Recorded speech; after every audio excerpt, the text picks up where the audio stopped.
முன்னணி நடிகர் தனுஷ் இயக்கி நடிச்சிருக்கிற இட்லி கடை திரைப்படம் நேற்று திரையரங்குல வெளியா இருக்கு. இந்த படத்துல நித்யா மேனன், அருண் விஜய், சத்யராஜ், ராஜ்கரன், பார்த்திபன், சமுத்திரக்கனி என பலரும் நடிச்சிருக்காங்க. ஜிவி பிரகாஷ் மியூசிக் பண்ணிருக்காரு. ஆகாஷ் பாஸ்கர் இந்த படத்தை தயாரிச்சிருக்காரு. ரசிகர்களால பெரிதும் எதிர்பார்க்கப்பட்டு வெளிவந்த இந்த படம் எப்படி இருக்குன்னா இந்த வீடியோல பார்க்க போறோம். வாங்க வீடியோக்குள்ள போகலாம். ராஜ்கிரண் தனது ஊர்ல இட்லி கடை வச்சு நடத்திட்டு வர்றாரு. இவருடைய இட்லி தான் இந்த ஊருக்கே அடையாளமாக இருக்கு. ராஜ்கிரனின் மகனான தனுஷ் தனது தந்தை போலவே தானும் ஆகணும் அப்படிங்கறதுக்காக கேட்டரிங் படிக்க முடிச்சிட்டு வெளியூருக்கு வேலைக்கு போறாரு. சொந்த ஊரை விட்டு தனுஷ் சொல்றது ராஜ்கிரனுக்கு உடன்பாடு இல்ல அப்படின்னாலுமே தன் மகனின் ஆசைக்காக அவர் சரின்னு சொல்ல ஊர்ல இருந்து கிளம்புறாரு தனுஷ். வருடங்கள் பல செல்ல சத்யராஜோட ஏப்சி நிறுவனத்துல மூத்த செஃப்பாக மாறுறாரு. ஆனாலும் அவருக்கு தான் சொந்த ஊரில் இருக்கும் மன நிம்மதி அங்க அவருக்கு கிடைக்கல. சத்யராஜின் மகளான ஷாலினி பாண்டேவும் தனுஷும் காதலிக்க ஆரம்பிக்கிறாங்க. அவங்களுக்கு திருமணம் ஏற்பாடும் செய்யப்படுது. ஆனா இந்த ஷாலினி பாண்டேவின் அண்ணன் அருண் விஜய்க்கு சுத்தமா பிடிக்கல.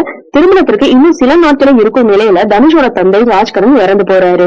இந்த செய்தியை கேட்டதுமே பேங்காக்ல இருந்து உடனடியா தனது சொந்த ஊருக்கு கிளம்புறாரு தனுஷ். தந்தையோட மரண துயரத்துல இருந்து மீளாமல் இருக்கும் தனுஷ்க்கு அடுத்த அடியாக அவருடைய அம்மாவும் இறந்து போக சுக்குநூறா உடைஞ்சு போறாங்க. ஆனா மறுபக்கம் என்ன நடந்தாலும் திருமணம் நடக்கணும், இது நம் குடும்பத்தின் கௌரவ பிரச்சனை அப்படின்னு சத்யராஜ் சொல்ல என்னால் திரும்பி வர முடியாது அப்படின்னு தனுஷ் சொல்றாரு. திருமணம் அதனால நடக்காமல் நின்று போகுது. மறுபக்கம் தனது தந்தையின் இட்லி கடையை எடுத்து நடத்த தனுஷ் முடிவு செய்யறாரு. அவருக்கு துணைய நித்திமேனன் என்ட்ரி தராங்க. தனது தங்கையின் திருமணம் நின்று போன கோபத்தோட தனுஷோட ஊருக்கு செல்லும் அருண் விஜய் தனுஷ அடிச்சு உடைக்கிறாரு. ஆனால் தனுஷ் அமைதியா அந்த அடிகளை வாங்கிக்கிறாங்க. இட்லி கடையை அருண் விஜய் அடிக்க போகும்போதுதான் தனுஷ் திருப்பி அடிக்கிறாரு. இது மிகப்பெரிய பிரச்சனையா மாறுது.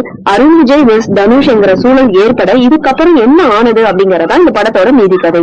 கதாநாயகனான தனுஷை விட டைரக்டரான தனுஷ் வெற்றி பெற்றிருக்காருன்னு சொல்லணும். தான் எடுத்துக்கொண்ட கதைக்களத்தை மிக அழகாகவும் மிக எமோஷனலான திரைக்கதையோடு நமக்கு வழங்கியிருக்காரு. திரைக்கதையில ஏற்றத்தாழ்வு இருந்தாலுமே ஒரு இடத்துல கூட போர் அடிக்காம கொண்டு போயிருக்காரு. அதே போல எமோஷனல் காட்சிகளை தனுஷ் சிறப்பா டைரக்ட் பண்ணிருக்காரு. ராஜ்கரனுக்கு அப்புறம் தனுஷ் அந்த கடையை எடுத்து நடத்துறதும் சண்டைக்கு சண்டை தீர்வு இல்ல, அகிம்சை தான் தீர்வு அப்படின்னு அவர் சொல்ற விஷயம் சிறப்பா இருக்கு. அத திரைக்கதையை காட்சிகளை அமைந்த விதமும் நல்லா எடுத்திருக்காரு. அதே போல தனுஷ் அந்த ஊர் மக்களை ஏற்றுக்கொள்ளும் தருணம், தனுஷுக்கு துணையா தெய்வமாக வரும் ராஜ்கரன், இருவேளை காட்சி, கிளைமேக்ஸ் என அனைத்துமே ரசிக்கும்படியாக இருக்கு. ஆனா ஜென்செட் கிட்ஸுக்கு இந்த படம் ஓவர் எமோஷனலா தெரிய வாய்ப்பு இருக்கு. எமோஷனலா அவங்களுக்கு கனெக்ட் ஆகுமா அப்படிங்கறது கேள்விக்குறியாதான் இருக்கும். படத்தில் வந்த கதாபாத்திரங்களோட வடிவமைப்பு ரசிக்கும்படியா இருக்கு. குறிப்பா அருண் விஜய் அவருடைய ஈகோத்தனமான நடிப்பு பலத்துக்கு இன்னும் பலம் சேர்க்குது. இப்படி ஒரு கதாபாத்திரத்தை எந்த ஒரு முன்னணி ஹீரோவும் ஏத்து நடிப்பாங்களா அப்படிங்கறது தெரியல. ஆனா அதை அருண் விஜய் ரொம்ப அழகா நடிச்சிருக்காரு. அவருக்குன்னே தனியா பாராட்டலாம். மேலும் கீதா கைலாசம் மற்றும் ராஜ்கரன் கதாபாத்திரங்கள் மனதை தொற்றுக்கதா சொல்லணும். அவங்க கதாபாத்திரத்தை எழுதிய விதத்திற்கே தனுஷா தாராளமா பாராட்டலாம். பார்த்திபன் கேமியோ ரோல் அப்படின்னாலுமே கடைசியில கைத்தட்டல்கள் அள்ளி இருக்காரு. சத்யராஜ், நித்யா மேனன், ஷாலினி பாண்டே, சமுத்திரக்கனி ஆகியோரோட நடிப்பு நல்லா இருந்தாலுமே அவங்களோட கதாபாத்திரம் நிறைய இடத்தில் இருந்தாலும் பெரிதளவுல தாக்கத்தை ஏற்படுத்தல. இந்த படத்துக்கு மற்றொரு பலம் அப்படின்னா இசையமைப்பாளர் ஜிவி பிரகாஷ் தான். பாடல்கள் மற்றும் பின்னணி இசை என ரெண்டிலுமே பட்டையை கிளப்பியிருக்காரு. படத்தை வெற்றி பாதைக்கும் அழைத்து கொண்டு போயிருக்காரு. அதே போல படத்தின் ஒளிப்பதிவு சிறப்பா அமைஞ்சிருக்கு. அதுக்கு ஒளிப்பதிவாளர் கிரணுக்கு தனியா பாராட்டலாம். எடிட்டிங் பக்காவா இருக்கு. மற்ற டெக்னிக்கலான விஷயங்கள் குறை சொல்றதுக்கு எதுவும் இல்ல.